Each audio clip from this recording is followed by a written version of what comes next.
Mammoth Tuff is a gravel ride that I've been wanting to try since Amanda and Dave started putting it together a few years back. It's a gravel event that spans an entire weekend and features 3 distinct routes that do a great job showcasing the Eastern Sierras. It's only in its 3rd year, but it's come such a long way in terms of the organization and the surrounding events and activities. In this video, I'm bringing you along and giving you an inside look at all that the Mammoth Tuff weekend has to offer. And to be clear up front, this is not really a ride video, although I'll mention the ride itself. It's more about the weekend experience as a whole, but if you want to get my take on the actual Mammoth Tuff ride itself, check out the video down in the description when you're done with this one.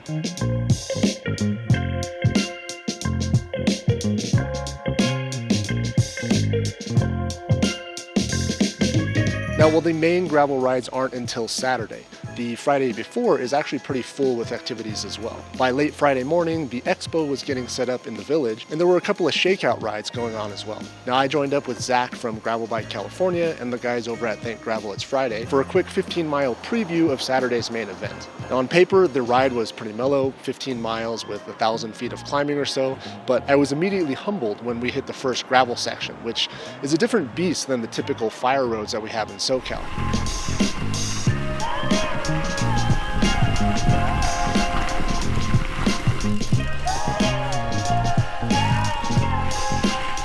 Sandy and loose, but also somehow rocky and jarring all at the same time. This stuff really takes a different skill set to ride through. It's very similar to riding powder on skis or a snowboard in some sense.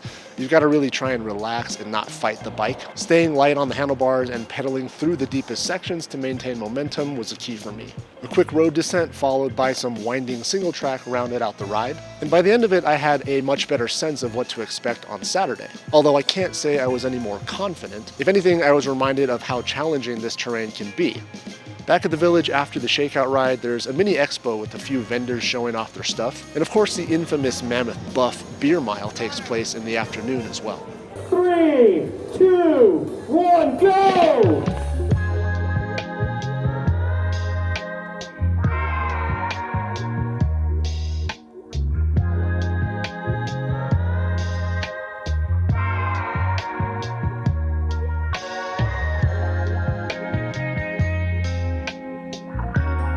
Now, if you wanted a guaranteed way to jeopardize your chances of finishing the Saturday gravel ride, then what better way to slam 3 beers while running a mile at an elevation of 8,000 feet? How do you feel, dude? Like an Everest did.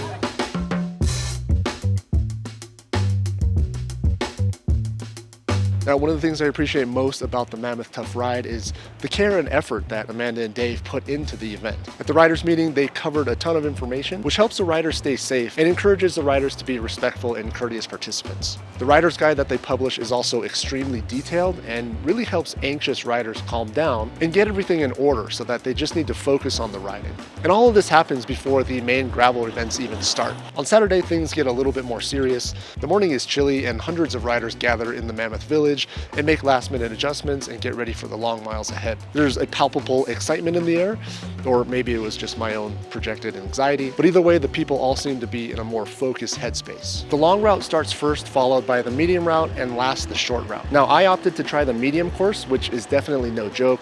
70 miles and 4,000 feet of climbing doesn't sound too bad on paper, but when you factor in the challenging terrain, the high elevation, and the 15-mile climb into a sustained headwind at the end of the route, it was definitely more than I had bargained for. And we're in the dirt.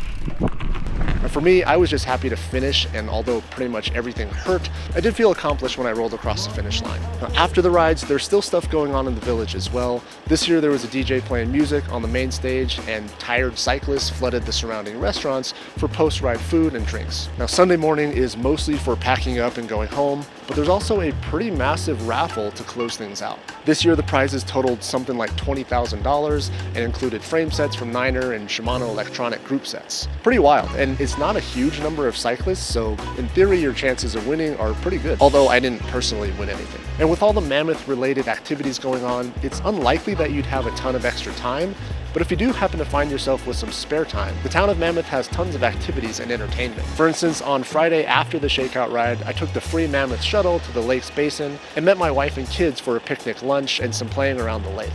Just surrounding the main village, of course, you still have the bike park, which is open all summer and still open during the Mammoth Tuff event, as well as tons of hiking trails and seemingly infinite amounts of nature to explore. And when you're done, there's some great restaurants in the village as well. Mammoth Brewing, Burgers Restaurant, and Mammoth Pizza Company are some of our staples. And yes, I do realize I'm sounding like an ad for the Mammoth Tourism Board, so I'll stop there. But the point is, even though the Mammoth Tuff event is a pretty densely packed weekend, there's still a ton that the Mammoth Village and surrounding areas have to offer. And that is a pretty comprehensive look inside the Mammoth Tuff weekend, I would say. Definitely a fun trip, and now that I know I can do the 70-mile route, maybe I'll switch to the shorter course next time and spend more time enjoying the adjacent activities. But I'll probably still pass on the beer mile. Thanks again for watching, and thanks for subscribing to the channel if you haven't already, and we'll see you next time.